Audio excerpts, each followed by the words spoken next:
الفاتحة.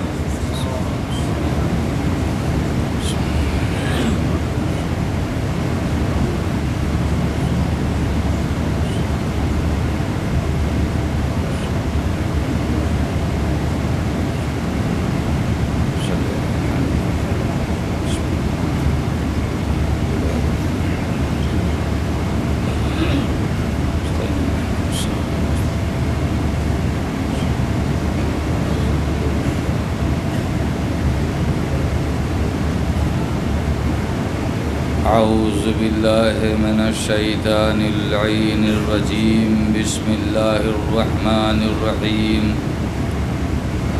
الحمد لله رب العالمين، والصلاة والسلام على سيد الأنبياء والمرسلين والمخاطب بطه وياسين والصاحب الدين الظاهر والزمان الباهر واللسان الذاكر والقلب الشاكر والآباء الأخابر والأمهات الطواهر والنبي الممجد والرسول المسدد.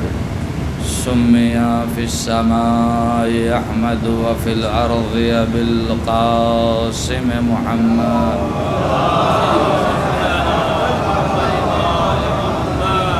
محمد صاحب التاج والمعراج والبراق والعلم والدافع الوباء والبلاء والقحط والمرض والألم، واسمه مكتوب مرفوع مشفوع منقوش في اللوح والقلم.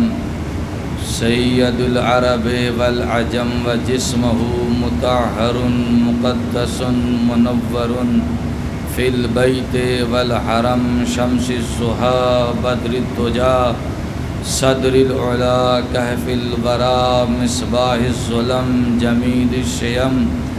صاحب الجود والکرم واللہ عاصمہ والجبریل خادمہ والبراق مرکبہ والمعراج سفرہ وسدرۃ المنتہی مقامہ والقاب قوسین مطلوبہ والمطلوب مقصودہ والمقصود موجودہ.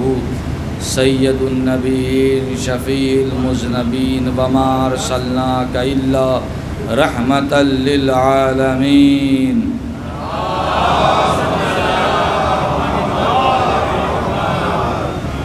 سراج السالکین شمس العارفین وآلہ الطیبین الطاہرین المعصومین المظلومین المنتخبین المنتجبین غر المیامین آمین الذین اذهب اللہ عنہم الرجس وطہرہم تطہیرا.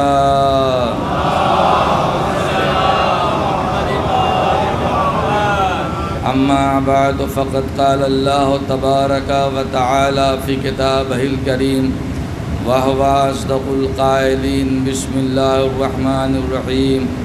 الرحمن علم القرآن خلق الانسان علمہ البیان. الشمس والقمر بحسبان والنجم والشجر یسجدان. صلوات پڑھیے محمد.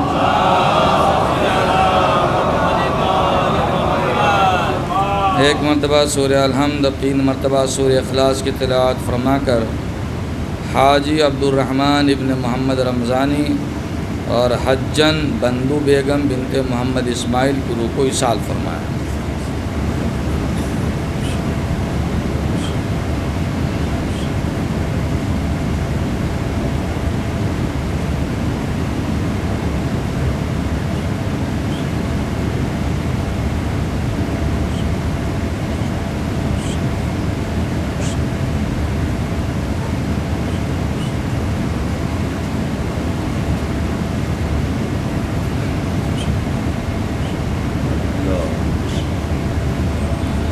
اور ایک ضروری اعلان بھی سماعت فرما لیں. اس سلسلے کی آخری مجلس بروز جمعہ امامیہ ہال میں منعقد ہوگی، جس میں جلوس ذوالجناح برآمد ہوگا.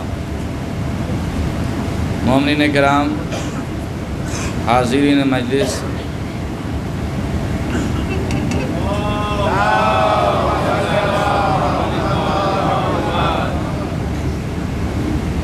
دونوں کولر دائیں اور بائیں سے اتنا شور مچا رہے ہیں کہ خود ہم کو اپنی آواز سنائی نہیں دے رہی ہے، تو آپ کی آواز ہم کیا سنیں گے اور آپ میری کیا سنیے گا؟ صلوات پڑھیے محمد والے محمد پر۔ گرمی بھی ہے میرے دوستوں، میرے عزیزوں اور میرے بھائیوں،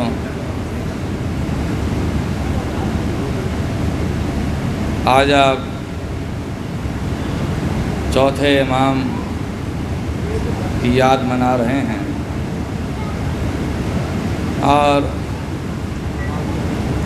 ہم نے اسی لیے سورہ رحمان کی آیت کو وہاں تک لے گیا جہاں سے ہم سید الساجدین کو یاد کر سکیں۔ وَالنَّجْمُ وَالشَّجَرُ یسجدان، کہ رحمان ہی ہے وہ جس نے سورج و چاند کو دقیق حساب کے تحت رکھا ہے کہ ذرہ برابر بھی اگر اس حساب میں گڑبڑی ہو جائے تو قیامت آ جائے۔ اور وَالنَّجْمُ وَالشَّجَرُ، چاہے وہ چھوٹے پودے ہوں یا تناور درخت، یسجدان، سبھی کے سبھی اسی رحمان کے آگے سجدہ ریز ہیں۔ میرے عزیزو، اس گھرانے میں سب سجدہ گزار ہیں، سب عبادت گزار ہیں، ایک سے بڑھ کر ایک سجدہ گزار ہیں، ایک سے بڑھ کر ایک عبادت گزار ہیں، مگر سید الساجدین چوتھے امام ہیں۔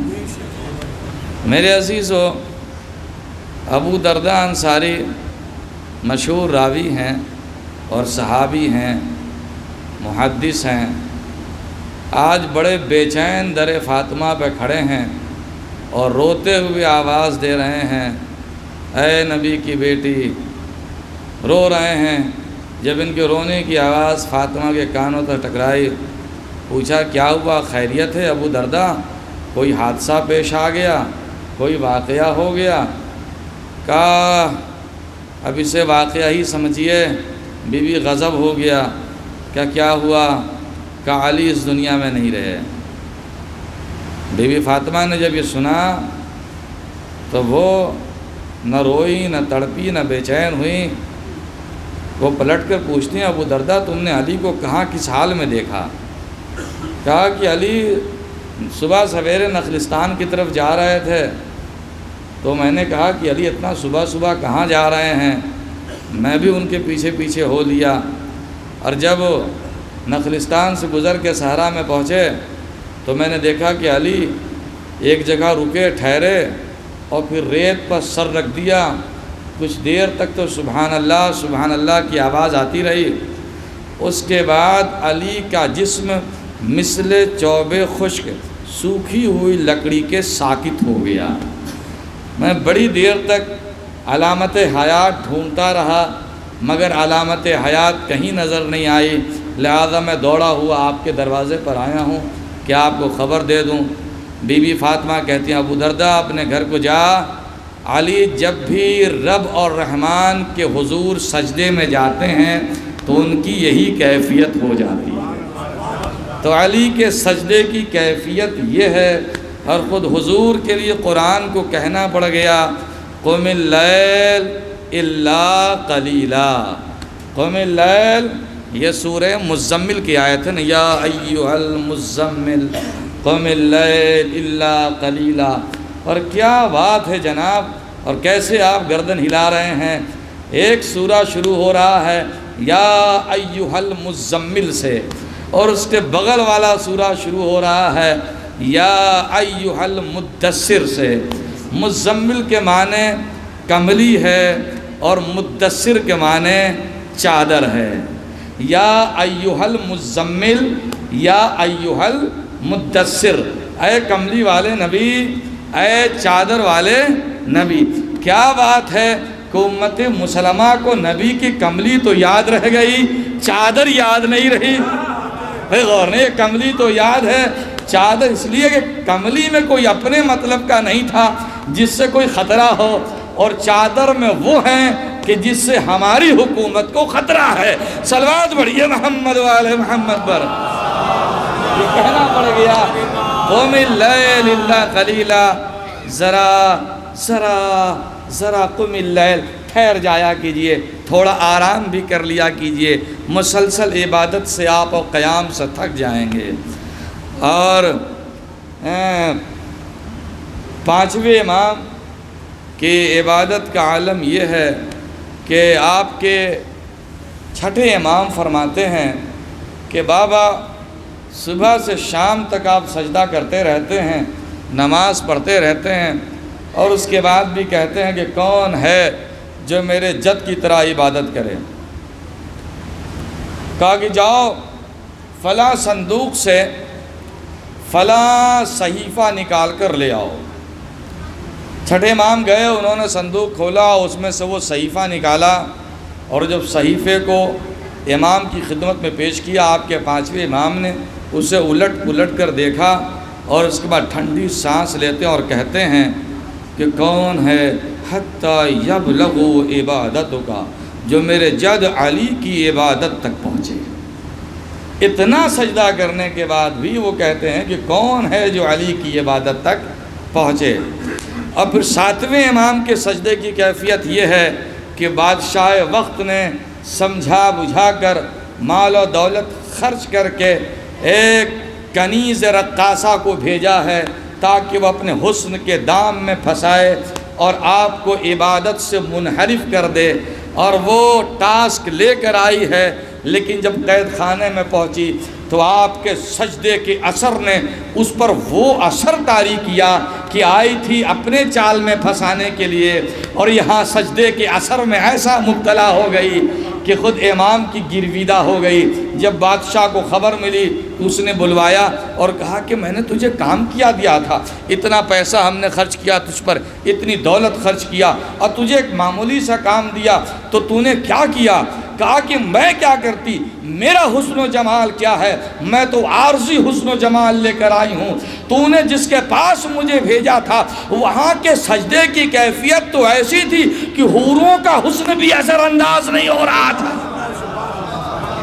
لیکن آپ کے امام موسی کاظم کو سید الساجدین نہیں کہا گیا، علی ابن ابی طالب کو سید الساجدین نہیں کہا گیا، امام محمد باقر کو سید الساجدین نہیں کہا گیا، امام جعفر صادق کو سید الساجدین نہیں کہا گیا ہے۔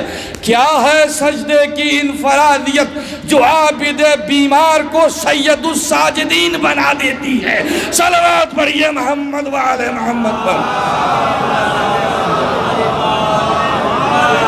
اور کر رہے ہیں میرے دوستوں اور میرے عزیزوں، تو اولئک الذین، سورہ مریم، اولئک الذین انعم اللہ من النبیین ومن ذریۃ آدم وممن حملنا مع نوح ومن ذریۃ ابراہیم و اسرائیل۔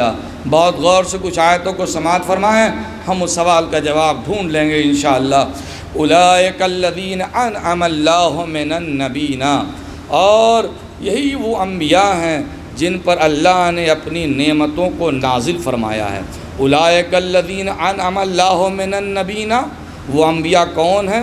من ذریۃ آدم، وہ آدم کی ذریت میں سے ہیں، وممن حملنا مع نوح، اور وہ ہیں کہ جنہیں اللہ نے نوح کے ساتھ نوح کی کشتی پر سوار کیا، جنہیں نوح نے اپنی کشتی پر سوار کیا، مما حملنا مع نوح، جنہیں نوح کے ساتھ نوح کی کشتی پر جگہ دی گئی۔ اور وہ کون ہے؟ وہ من ذریۃ ابراہیم، اور وہ ذریت ابراہیم ہے، وہ ذریت اسرائیل ہیں، اور ذریت من ذریت ابراہیم و اسرائیل۔ کس پر اللہ نے نعمتوں کو تمام کیا؟ کا ذریت آدم، اور وہ جنہیں اللہ نے اپنی نوح کی کشتی پر سوار کیا، اور جو ذریت ابراہیم ہے اور جو ذریت اسرائیل ہیں، ممن ہدینا وجتبینا، ان میں سے سب ہدایت پائے ہوئے ہیں اور سب چنے ہوئے ہیں۔ اللہ نے سب کو ہدایت کی ہے، ہدایت دی ہے اور سب کا انتخاب کیا ہے۔ ممن ہدینا وجتبینا، صلوات پڑھیے محمد والے محمد پر۔ آپ سن رہے ہیں نا، میرے ساتھ ہے نا، میرے الفاظ کا ساتھ نہ دیجیے، میں نے پچھلے سال بھی کہا تھا میرا ساتھ کبھی نہ دیجیے گا، میں خاطی بندہ ہوں، لیکن جب رحمان کا کلام پڑھا جا رہا ہو تو رحمان کے کلام کے ساتھ ضرور آ جائیے گا، اس لیے کہ کائنات کا سب سے بڑا بول رہا ہے، ضرور اس میں کچھ دم ہے۔ صلوات پڑھیے محمد والے محمد پر۔ تو میرے کلام پر نہیں، کلام خدا پر ایک زوردار نعرہ لگا کر محب قرآن ہونے کا ثبوت دیجئے۔ صلوات پڑھیے محمد والے محمد پر۔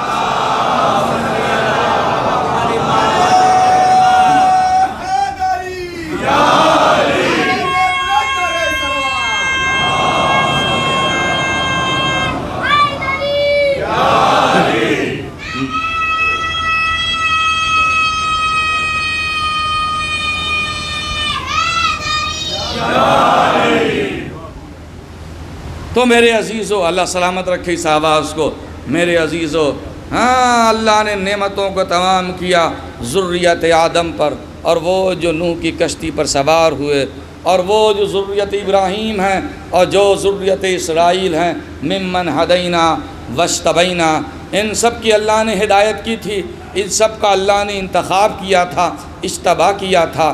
کیوں؟ اس لیے کہ اذا تتلی علیہم آیات الرحمن، ان کے سامنے جب بھی رحمان کی آیتوں کی تلاوت کی جاتی تھی، اذا تتلی علیہم آیات الرحمن خروا سجدا وبکیا، وہ روتے روتے سجدے میں گر پڑتے تھے، روتے روتے سجدے میں گر پڑتے تھے۔ سجدے میں گرتا کون ہے؟ روتے روتے سجدے میں کون جاتا ہے؟ وہ جاتا ہے جو ذریت آدم ہے، وہ جاتا ہے جو نوح کے ساتھ کشتی میں تھا، وہ جاتا ہے جو ذریت ابراہیم ہے، اور وہ جاتا ہے جو ذریت اسرائیل ہے، یا وہ جاتا ہے جس پر آیت رحمان اثر کرنے لگے، آیت رحمان اثر چھوڑنے لگے، آیت رحمان کا اثر طاری ہونے لگے، تو پھر اس کی پہچان یہ ہے کہ صرف سجدے میں نہیں جائے گا بلکہ سجدم و بکیا، وہ روتے روتے سجدے میں جائے گا، آنکھ آنسو بہائے گی اور پیشانی سجدے میں رہے گی، روتے روتے سجدے میں چلا جائے گا۔ تو یہ اس کی پہچان ہے۔ اور کون ہے؟ جو عباد الرحمن ہے، جسے اللہ نے نوح کی کشتی میں جگہ دیا اور جن پر اللہ نے نعمتوں کو تمام کیا، یہ ذریت آدم ہیں، ذریت ابراہیم ہیں، کشتی نوح پر سوار ہونے والے ہیں، ان سب کو اللہ کی نعمت ملی ہے، اس لیے یہ روتے روتے سجدے میں چلے جاتے ہیں۔ نعمتیں ملی ہیں، ان پر نعمتیں تمام نہیں ہوئی ہیں، پتہ نہیں کیسے سننا ہے، ان سب کو نعمتیں ملی ہیں، بڑے بڑے نام ہیں، چاہے ذریت آدم ہو یا ذریت نوح ہو یا ذریت ابراہیم ہو۔ ذریت آدم جب کہا جا رہا ہے تو اس میں شیش بھی ہیں، جب ذریت نوح کہا جا رہا ہے تو ان میں ان کی اولادیں بھی ہیں، جب ذریت ابراہیم کہا جا رہا ہے تو اس میں ابراہیم اسماعیل بھی ہیں، اسحاق بھی ہیں، جب اسرائیل کہا جا رہا ہے تو اس میں یعقوب بھی ہیں، یوسف بھی ہیں، سلیمان بھی ہیں، داؤد بھی، ان سب کو نعمتیں ملی ہیں، نعمتیں تمام نہیں ہوئی ہیں۔ لیکن جب ہمارے پیغمبر کی باری آئی، سارا مرحلہ گزر جانے کے بعد، بدر گزر جانے کے بعد، خیبر گزر جانے کے بعد، خندق گزر جانے کے بعد، احد گزر جانے کے بعد، ساری منزل فتح مکہ کے بعد، ایک صحرا میں اچانک سے آیت الہی آتی ہے، اکملت لکم دینکم واتممت علیکم نعمتی، ہم نے تم پر دین کو کمال کر دیا اور نعمتوں کو تمام کر دیا۔ نعمتوں کا ملنا اور ہے، اتمام نعمت اور ہے۔ صلوات پڑھیے محمد والے محمد۔ اور کر رہے ہیں تو یہ عباد الرحمن ہیں، جو جب ان کے سامنے آیتیں پڑھی جاتی ہیں تو یہ روتے روتے سجدے میں چلے جاتے ہیں، اور عباد الرحمن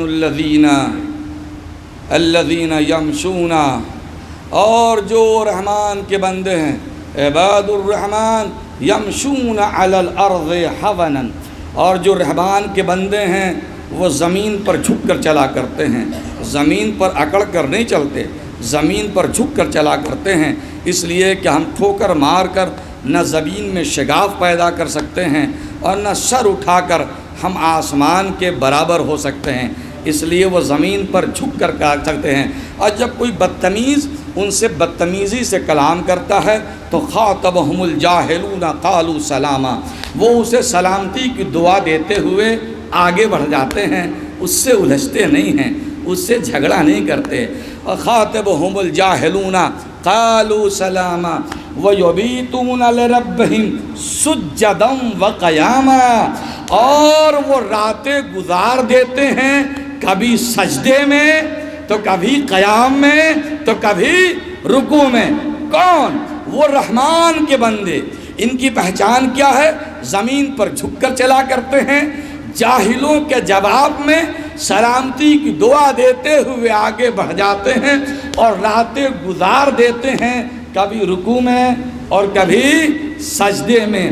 فخلف من بعدہم خلف اضاعوا الصلاۃ واتبعوا الشہوات، لیکن وہ لوگ جن پر اللہ نے اپنی نعمتوں کو تمام کیا تھا، چاہے وہ ذریت آدم ہو، ذریت ابراہیم ہو، ذریت اسرائیل ہو، مگر ان کے بعد کچھ ناخلف، کچھ نالائق ان کے جانشین بن گئے، ان کی جگہ پر آ گئے۔ انہوں نے کیا کیا؟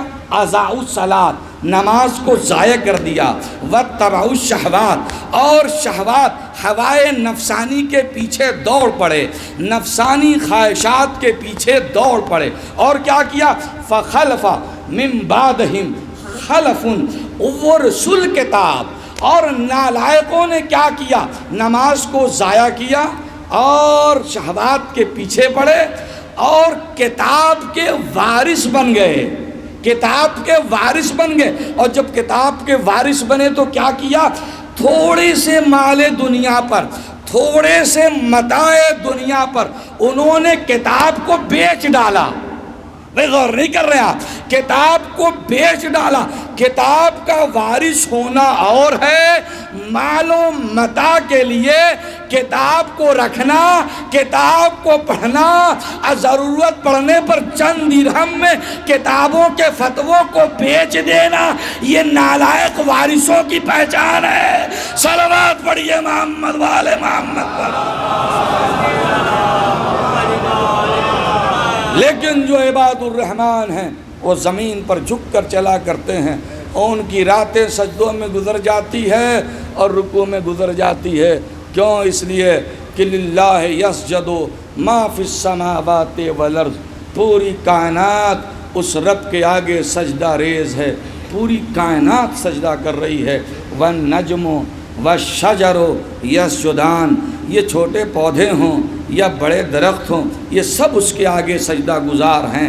للہ من فی السماوات والارض یسجد من فی السماوات والارض، اور اللہ ہی وہ ہے کہ جس کے سامنے جتنے بھی انسان ہیں سب سجدے میں ہیں، توہن و کرہن، چاہے وہ جبرن سجدے میں جائے چاہے اپنی مرضی سے سجدہ کرے۔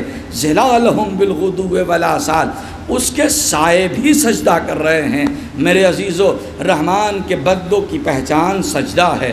رحمان کے بندے ہمیشہ سجدے میں اپنے وقت کو گزارا کرتے ہیں، اسی لیے انہیں سجدہ گزار تصور کیا جاتا ہے۔ ان کا شمار ساجدین میں ہوا کرتا ہے، لیکن یہ سید الساجدین کون ہے؟ یہ رحمان کے بندے ذریت آدم ہیں، ذریت نوح ہیں، لیکن یہ سجدہ گزار ہیں، یہ ساجدین ہیں، مگر سید الساجدین نہیں ہیں۔ یہ ساجدین ہیں مگر سید الساجدین ہیں نہیں ہیں، پوری رات اور دن سجدوں میں گزار دے رہے ہیں، مگر یہ ساجدین ہیں، سید الساجدین نہیں ہیں۔ کون ہے سید الساجدین اور کیا کمال ہے سید الساجدین کا؟ ہاں میرے عزیزو، میرے بھائیو اور میرے ساتھیو، فاتیا فرعون فقولا انا رسول رب العالمین۔ اور فرعون کے دربار میں موسیٰ آئے اور کہنے لگے انا میں رسول رب العالمین، عالمین کے رب کا بھیجا ہوا رسول ہوں۔ کہاں آ کر موسیٰ نے کہا؟ فرعون کے دربار میں کہا کہ میں عالمین کے رب کا بھیجا ہوا رسول ہوں۔ فقال فرعون وما رب العالمین، فرعون کہتا یہ عالمین کا رب کون ہے؟ کیونکہ وہ یہ بتاتا رہا تھا نا کہ عالمین میں رب ہوں، میں رب ہوں۔ اور جب موسیٰ نے کہا کہ میں عالمین کے رب کا بھیجا ہوا رسول ہوں، تو وہ کہتا غصے میں وما رب العالمین، یہ عالمین کا رب کون ہے؟ رب تو میں ہی ہوں۔ تو موسیٰ نے کہا کہ رب السماوات والارض، نہیں، وہ رب، اس رب نے بھیجا ہے جو آسمان کا بھی رب ہے اور زمین کا بھی رب ہے۔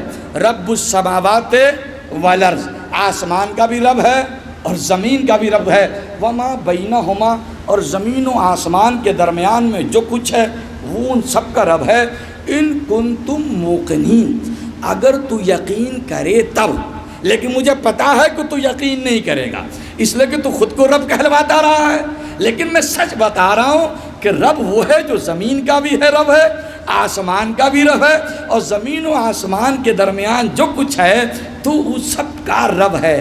قال فرعون لمن حولہ الا تستمعون، فرعون ہنستا ٹھاکا مارتا، قال، ابھی قرآن کا لہجہ ہے، قال فرعون لمن حولہ، اور فرعون نے اپنے ارد گرد دیکھا، لمن حولہ، اور حولہ، اور اپنے ارد گرد دربار میں جتنے بیٹھے ہوئے تھے درباریوں کو مخاطب کر کے فرعون کہتا دیکھ رہے ہو لمن حولہ، ارے دیکھ رہے ہو، الا تستمعون، یہ موسیٰ کیا بک رہے ہیں، الا تستمعون، تم نے سنا یہ موسیٰ کیا کہہ رہے ہیں کہ رب وہ ہے جو زمین کا بھی رب ہے، رب وہ ہے جو آسمان کا بھی رب ہے، ارے رب تو میں ہوں، یہ موسیٰ کیا کہہ رہے ہیں؟ موسیٰ نے پھر ایک زوردار تماچا مارا، فرعون سن لے، قال ربکم ورب آباؤکم الاولین، فرعون میں اس رب کی بات کر رہا ہوں جو تیرا بھی رب ہے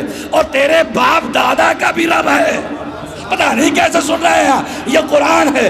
قال ربکم ورب آبائکم الاول، فرعون وہ تیرا بھی رب ہے اور تیرے باپ دادا کا بھی رب ہے، اور سن، رب المشرق و رب المغرب، وہ پچھم کا بھی رب ہے، وہ پورب کا بھی رب ہے۔ صلوات پڑھیے محمد وآل محمد۔ غور کر رہے ہیں رب المشرق ورب، چونکہ فرعون اللہ کے 99 نام ہیں، نام تو بہت ہیں مگر مشہور 99 نام ہیں، تو موسیٰ نے اپنے تعارف کے لیے صلوات پڑھیے محمد والے محمد پر۔ کلام خدا سے بڑا سکون بھی ملتا ہے، اللہ کے کلام میں بڑی سکون ہے، بیمار کے سرانے پڑھ دیا جائے تو اسے ایسا سکون ملتا ہے کہ اس کی آنکھیں بند ہونے لگتی ہیں۔ صلوات پڑھیے محمد والے۔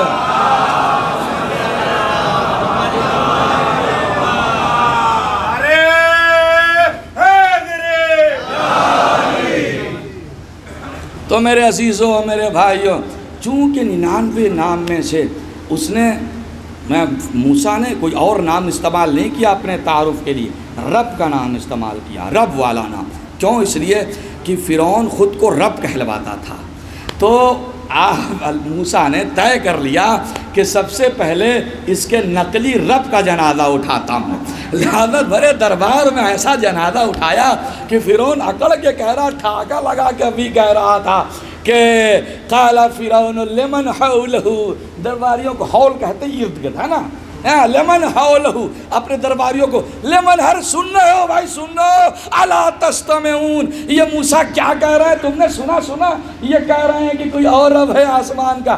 تو موسیٰ ٹھہرے نہیں، اسی وقت ایک دم موٹی سے دلیل دیا گردن پکڑ کر کے، فرعون ربکم، وہ تیرا بھی رب ہے، تیرا بھی رب ہے، وہ رب دائیں بائیں نہ دیکھ، وہ تیرا بھی رب ہے، رب آبائکم الاولین، اور تیرے باپ دادا جو قبروں میں چلے گئے ان کا بھی وہ رب ہے۔ اگر تو رب ہوتا تو اپنے باپ دادا کو قبروں میں نہ جانے دیتا، اپنے باپ دادا کو قبروں میں نہ جانے دیتا، اگر چلے بھی گئے تھے تو واپس بلا لیتا۔ صلوات۔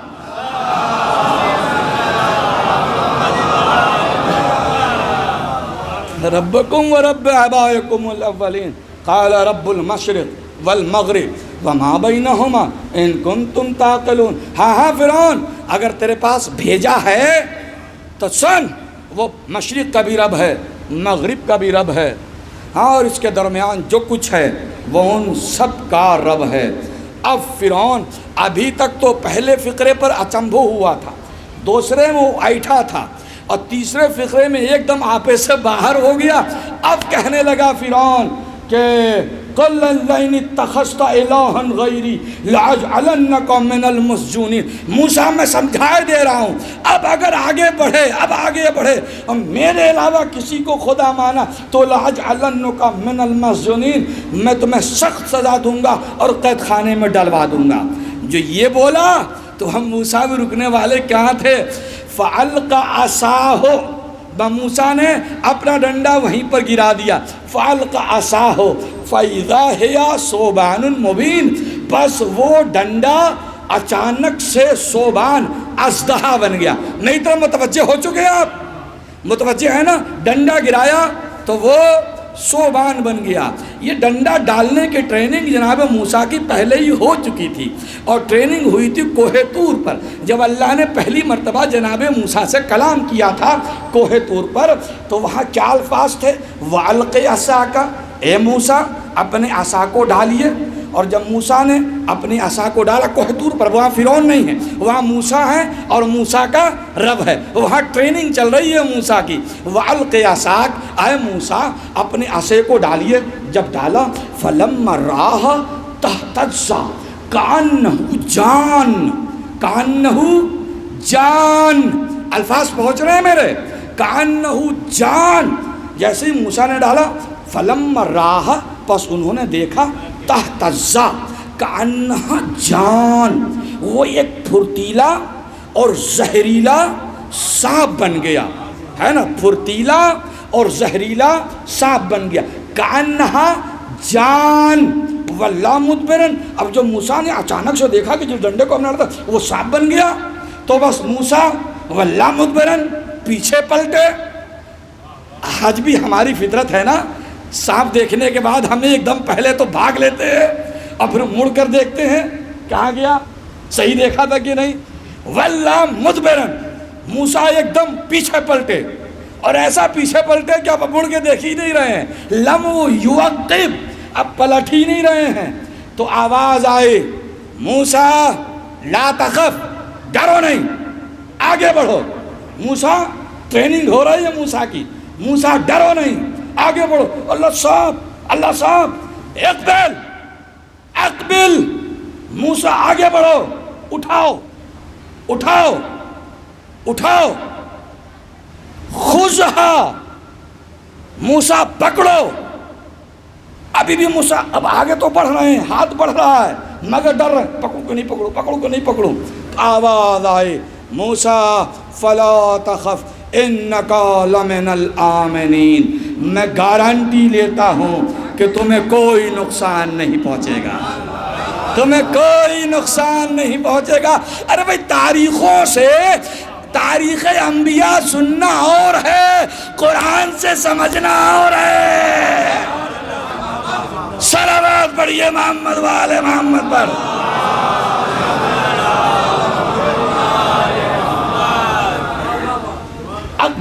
اقبل، موسیٰ پکڑو، نہ بابا نہ، صاف ہے اللہ کا، خذ، اب حکم آیا، خذ، پکڑو موسیٰ، میں کہہ رہا ہوں، اب حکم ہے، اب آگے تو بڑھ رہے ہیں مگر ڈر ہے۔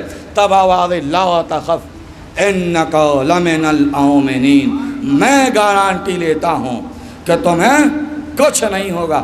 اب جب موسیٰ نے ایسے ہاتھ لگایا، ایسے، بس ایک دم سے وہ ڈنڈا بن کر کھڑا ہو گیا۔ اچھا دم پکڑنے کا حکم نہیں تھا، ہاں تو دم پکڑنے کا حکم نہیں تھا، حکم یہ تھا کہ موسیٰ آگے سے پکڑو، اسے آگے سے پکڑو۔ پتہ نہیں کیسے میرا مجمع سن رہا ہے، قرآن نے پتہ نہیں کہاں آپ کو لا کر پہنچا دیا ہے۔ آگے سے پکڑو موسیٰ، آگے سے پکڑو۔ اس سانپ کے لیے جو موسیٰ کا عصا بنتا تھا، اس کے لیے قرآن نے 3 لفظ استعمال کیا، کہیں پر ثوبان استعمال کیا، کہیں پر جان استعمال کیا، اور کہیں پر حیہ استعمال کیا۔ تینوں ایک ہی طرح کا سانپ نہیں ہے۔ ثوبان کے معنی ہوتا ہے اژدہا، جو بہت بڑا سانپ ہو۔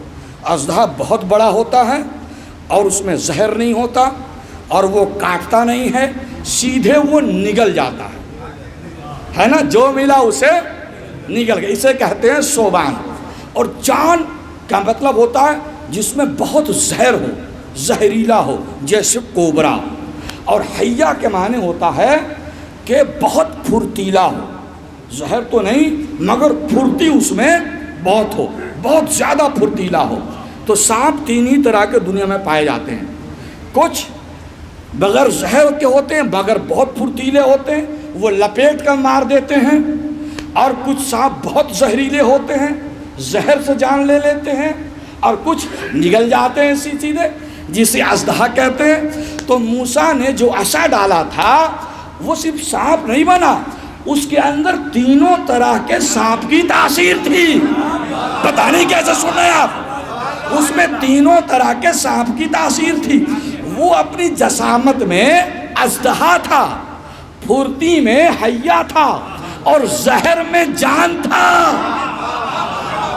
زہر میں جان تھا۔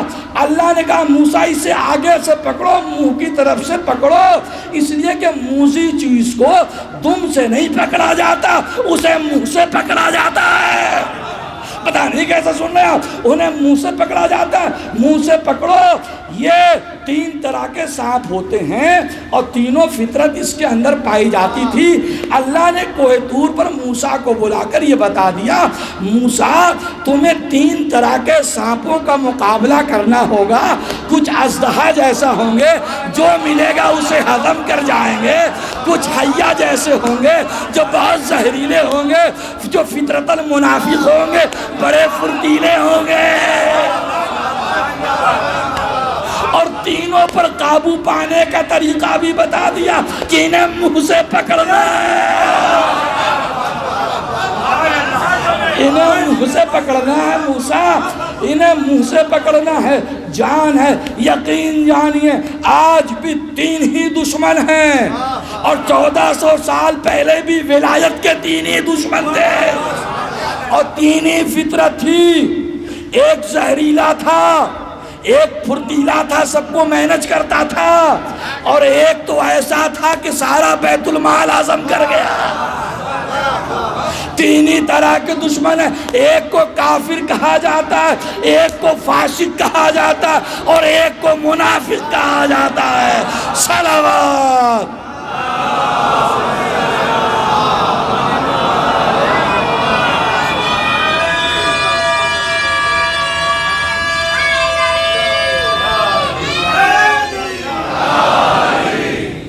میرے عزیزوں،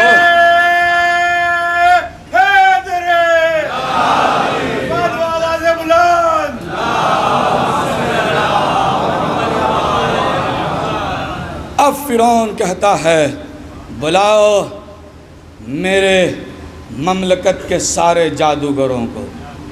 جادو آ گئے، جادوگر آ گئے، تو موسیٰ کہتے ہیں القوا ما انتم ملقون، اے جادوگرو تم جو بھی تیاری کر کے لائے ہو اسے ڈالو، اسے چھوڑو، القوا جو لائے ہو اسے ڈالو۔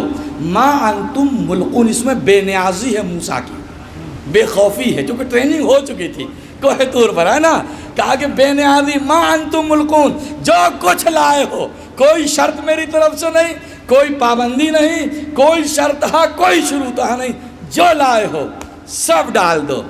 فَأَلْقَوْا حِبَالَهُمْ وَعِصِيَّهُمْ، تو وہ جادوگر جو کچھ حبالہم، جو کچھ اپنی گٹھری میں لائے تھے، وَعِصِيَّهُمْ جو کچھ رسی وسی لائے تھے، سب انہوں نے ڈالا یہ کہتے ہوئے قالوا بعزت فرعون، فرعون کی عزت کی قسم، انا لنحن الغالبون، کہ ہم ہی جیتیں گے، ہم ہی جی۔ اللہ کے بندے کبھی اترایا نہیں کہتے، اور شیطان کے بندے کبھی چپ نہیں رہا کرتے۔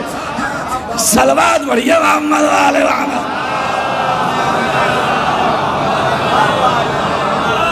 مولانا اتنی جنگوں کے فاتح ہیں مولا علی، مگر کسی جنگ میں یہ کہتے ہوئے نہیں کہ ہم ہی جیتیں گے، ہم ہی جیتیں گے، ہم ہی جیتیں گے۔ یہ شیطان کے بندے ہوتا کچھ نہیں ہے، خالی ڈبے میں آواز بہت ہوتی ہے۔ تو قال بعزت فرعون انا لنحن الغالبون، ہم ہی جیتیں گے، ہم ہی جیتیں گے۔ اور انہوں نے ڈالا تو کیا ہوا؟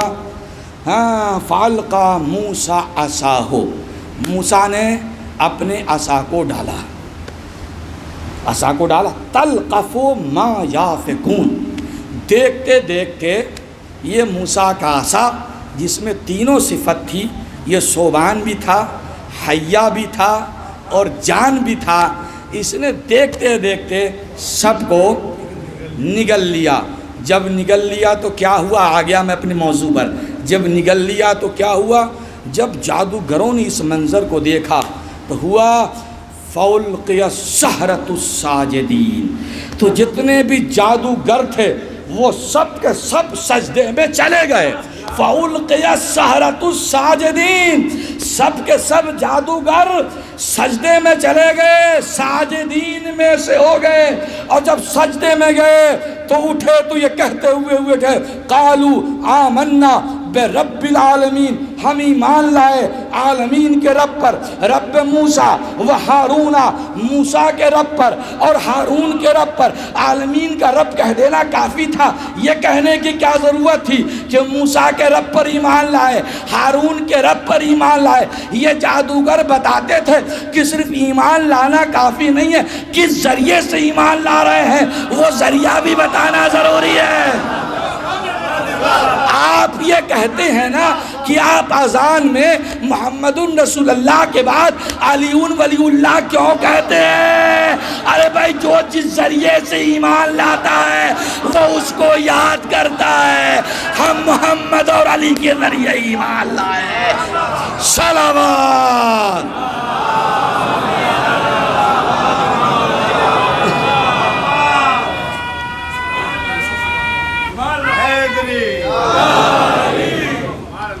یہ کہتے ہوئے اٹھے آمنا برب العالمین، رب موسیٰ و ہارون، موسیٰ کے رب اور ہارون کے رب پر۔ تو فرعون نے کہا لَأُقَطِّعَنَّ أَيْدِيَكُمْ وَأَرْجُلَكُمْ مِنْ خِلَافٍ، لَأُقَطِّعَنَّ أَيْدِيَكُمْ وَأَرْجُلَكُمْ مِنْ خِلَافٍ، تمہارے ہاتھ اور پیر مخالف سمت سے کاٹ دیے جائیں گے۔ اس زمانے میں سزا کا ایک طریقہ تھا کہ مخالف سمت سے کاٹا جاتا تھا۔ مثلا دایاں ہاتھ کاٹا گیا ہے تو بایاں پیر کاٹا جائے گا، دایاں ہاتھ بایاں پیر، یا بایاں ہاتھ اور داہنا پیر مخالف سمت سے۔ کل بہت بڑی سنگین سزا ہے یہ، آپ اس کے بارے میں تصور نہیں کر سکتے۔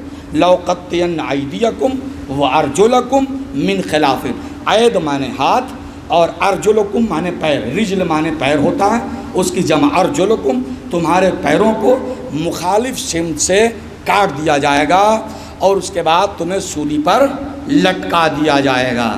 یہ جادوگر تھے جو ابھی تھوڑی دیر پہلے فرعون کی عزت کی قسم کھا رہے تھے، لیکن اب جب سجدے میں گئے تو اس سجدے کا اثر یہ ہوا کہ اب ان سے کہا جا رہا ہے کہ تمہارے ہاتھ اور پیر کاٹے جائیں گے، تمہیں سولی پر لٹکایا جائے گا۔ تو یہ سینہ تان کے کہتے ہیں لا زیرہ، لا زیرہ۔ فرعون ڈرا نہیں، دھمکا نہیں، یہ سب تیرا کہنا فضول بکواس۔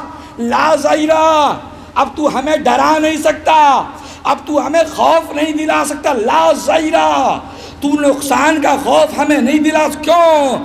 اِنَّا إِلَىٰ رَبَّنَا مُنْقَلِبُونَ، سجدے نے ہماری زندگی میں انقلاب پیدا کر دیا ہے۔ نہیں سمجھا اپنے سجدے کو؟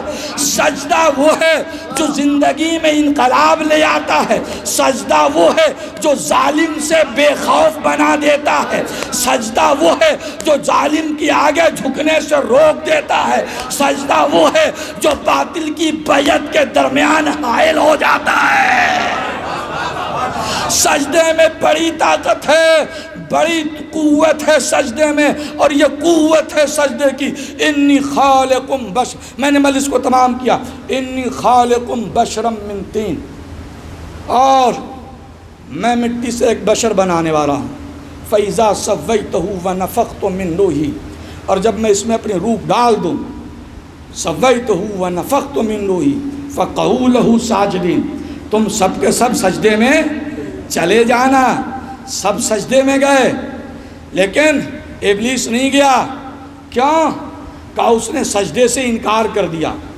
ایک سجدے سے، ایک سجدے نے، میں سمجھانا چاہ رہا ہوں، ایک سجدے نے جہاں جادوگروں کو فرعون اور فرعونیت سے بے نیاز کیا، باطل سے لاپرواہ بنایا، وہیں ایک سجدے کے انکار نے شیطان کو فخرج منہا انکا رجیم، تو میری بارگاہ سے نکل جا اس لیے کہ تو رجیم ہے۔ ایک سجدے کا اقرار جنت میں جگہ دلواتا ہے، ایک سجدے کا انکار رہنی درگاہ بنا دیا کرتا ہے۔ صلوات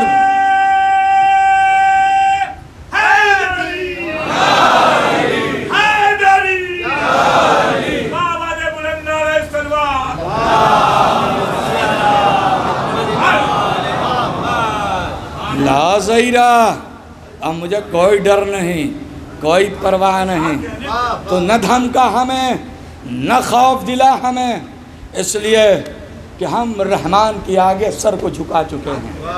اور سجدے میں بڑی طاقت ہے، جو سجدے میں سر کو جھکا دیتا ہے وہ باطل سے ٹکرانے کا ہنر سیکھ جاتا ہے۔ جو پیشانی ایک در پہ جھکتی ہے وہ پھر کہیں نہیں جھکتی، اور جو ہر در پر جھکتی ہے وہ اس در پر جھکنے سے محروم رہ جاتی ہے۔ اس لیے اپنی پیشانی کو مقدس بناؤ، عباد الرحمن کی بارگاہ میں سر کو جھکا کر۔ سب سے زیادہ اللہ کو جو چیز پسند ہے وہ سجدہ ہے۔ نماز معراج المومن ہے، سجدہ نماز کی معراج ہے، اور سید الساجدین سجدہ گزاروں کی معراج ہیں۔ نہیں سمجھا آپ نے؟ نہیں سمجھا؟ سجدہ گزاروں کی، یہ اولاد آدم سجدہ گزار ہے نا، یہ ذریت نوح سجدہ گزار ہے نا، یہ ذریت ابراہیم سجدہ گزار ہے نا، یہ جادوگر جو ایمان لائے سجدہ گزار ہے نا، مگر یہ سید الساجدین نہیں ہیں۔ امام علی سجدہ گزار ہے نا، مگر سید الساجدین نہیں۔ کیوں نہیں ہیں؟ اس لیے کہ ساحل کا سجدہ اور ہے، مجدار کا سجدہ اور ہے۔ پتہ نہیں میری بات نہیں پہنچی؟ ساحل نشی کا سجدہ اور ہے، مجدار کا سجدہ اور ہے، اے سی روم کا سجدہ اور ہے، کڑاکے کی دھوپ کا سجدہ اور ہے، 10 بیٹوں کا ابا بن کر سجدہ اور ہے، بیٹوں کی میت پر شکرانے کا سجدہ اور ہے۔ اور غور نہیں کر رہا میرا عزیزو، بیٹوں کی میت پر شکرانے کا سجدہ اور ہے، مدینے کی سرزمین پر سجدہ اور ہے، مکہ کے حرم میں سجدہ اور ہے، کعبے کی دہلیز پر سجدہ اور ہے، مقتل میں لاشوں کے درمیان خون کے تھالوں پہ سجدہ اور ہے، جلتے ہوئے خیموں کی راکھ پر سجدہ اور ہے۔ صلوات پڑھیے محمد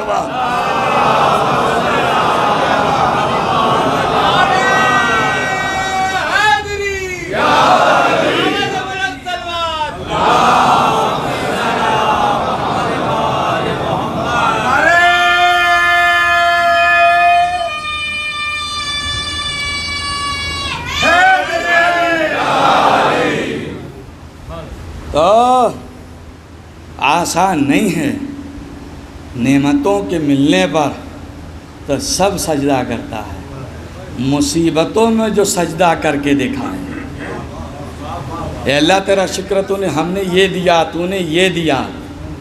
جنازوں پر کھڑے ہو کے کوئی سجدہ شکر کرے کہ اللہ تو نے، تیرا شکر ہے کہ تو نے نعمت اولاد سے نوازا، اور تیرا شکر ہے کہ تو نے جسے نعمت کو دیا تھا اسے تیرا حق تھا کہ تو واپس لے لیتا، میرا شکر ادا کر رہا ہوں۔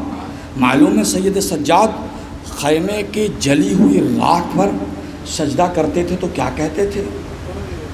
ہاں، کتنی بڑی مصیبت کا وقت، میں مصائب میں داخل ہو گیا ہوں کہ لاشیں پڑی ہوئی ہیں مقتل میں، خیمے جل چکے ہیں، بیویاں بیٹھی ہوئی ہیں، سر پہ کوئی سایہ نہیں ہے، اور اس خاک پر چنگاریوں کے درمیان سید سجاد سجدہ کر رہے ہیں شکر کا، اور یہ کہہ رہے ہیں کہ میرے معبود تیرا شکر ہے کہ تو نے اس کارنامے کے لیے ہمارا انتخاب کیا، ورنہ تیرے کارخانے میں کوئی کمی نہیں تھی، تو کسی سے بھی اس کارنامے کو انجام دلوا سکتا تھا، کوئی اور حسین پیدا کر سکتا تھا، تو مجبور نہیں تھا، لیکن تیرا شکر ہے کہ تو نے اس کائنات میں آدم سے ہی دم تک اس کارنامے کے لیے میرے بابا کا انتخاب کیا، میرے بھائیوں کا انتخاب کیا، میرے چچا کا انتخاب کیا، یہ تیرا شکر ہے۔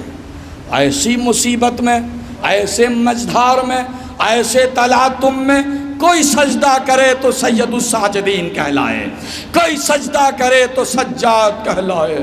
ارباب عزا، آج اسی سید الساجدین کا تابوت برآمد ہونے والا ہے۔ یہ وہ سجدہ گزار ہے کہ جسے کسی موت نے نہیں ڈرایا، کسی اندوہ کی خبر نے سجدے سے نہیں روکا۔ شور ہو گیا مدینے میں کہ بیٹا کنویں میں گر گیا، مگر سجدے میں کوئی فرق نہ آیا۔ کیوں؟ اس لیے کہ رب کی سجدے میں اتنا منہمک ہو گیا تھا تو دنیا کی کوئی خبر ہی نہ تھی۔ ہر طرف سے رشتہ کاٹو تب ایک سے رشتہ جوڑو تو پتہ چلتا ہے کہ رب کے سجدے میں کیا رکھا ہے۔ ارباب عزا، یہ سید الساجدین ہے، کربلا کے چپے چپے پر سجدہ کیا، کربلا اور کوفہ کے سخت راہ گزاروں میں سجدہ کیا، اس حال میں کہ گردن میں خاردار طوق بھی تھا، اور ہاتھوں میں ہتکڑیاں بھی تھی، پیروں میں بیڑیاں بھی تھی، اور آپ جانتے ہیں کہ عرب کے دھوپ کی شدت کیا ہوتی ہے، لوہا کتنی جلدی گرم ہو جاتا ہے۔ جب عرب کی دھوپ کا سورج آدم سیدھے سامنے ہوتا تھا تو آپ کی بیڑیاں اور ہتکڑیاں مثل انگارے کے ہو جاتی تھیں، انگارے کی ہو جاتی، اور چہ جائے کہ وہ ہتکڑیاں اور بیڑیاں اس جگہ پر ہوں جہاں پہلے سے ہی ان کی رگڑ سے زخم بن چکا ہو، تو اگر جلے ہوئے جگہ سے کوئی شعلہ لگے، کوئی شعلہ ٹکرائے تو پھر کتنی تکلیف ہوگی، ہم اسے محسوس بھی نہیں کر سکتے۔ ایسا ہی ایک مقام آتا ہے کہ جہاں پر یزیدیوں نے اپنے لشکر کو پڑاؤ دیا، سپاہیوں کو روکا گیا، یزیدیوں کے لیے، عمر سعد کے لیے، شمر کے لیے، دیگر کمانڈروں کے لیے خیمے لگائے گئے، اور بیویوں کو کھلے آسمان تلے بیٹھا دیا گیا۔ سیدھی دھوپ بیویوں پر پڑ رہی تھی۔ عزیز، جب سیدھی دھوپ سید سجاد کی بیڑیوں اور ہتکڑیوں پر پڑنے لگی تو سید سجاد بے چین ہو گئے۔ جب برداشت سے باہر ہوا تو میرا چوتھا امام بڑی مشکل سے اٹھا، لڑکھڑاتے ہوئے آگے بڑھا، میرے مولا کدھر جا رہے ہیں؟ وہ دیکھو تھوڑا سا سایہ نظر آ رہا ہے، خیموں کی چھولداریوں سے تھوڑا سا سایہ بنا ہے، میں وہیں جا کر بیٹھوں گا، شاید کچھ سکون ملے۔ سید سجاد لڑکھڑاتے ہوئے آگے بڑھے، ادھر خیموں کے اندر بیڑیوں اور ہتکڑیوں کے جھنکار کی آواز پہنچی، شمر تازیانہ لیے ہوئے باہر نکلا، زینب کی جو نظر پڑی دوڑی ہوئی آئی، اے بیٹا سید سجاد چلو وہیں بیٹھو، ہم اپنے بالوں سے سایہ کر دیں گے بیٹا، مگر اب مجھے تاب نہیں ہے کہ میں تمہیں تازیانہ کھاتا دیکھوں۔ یہ ہے آپ کا چوتھا امام، یہ ہے عابد بیمار۔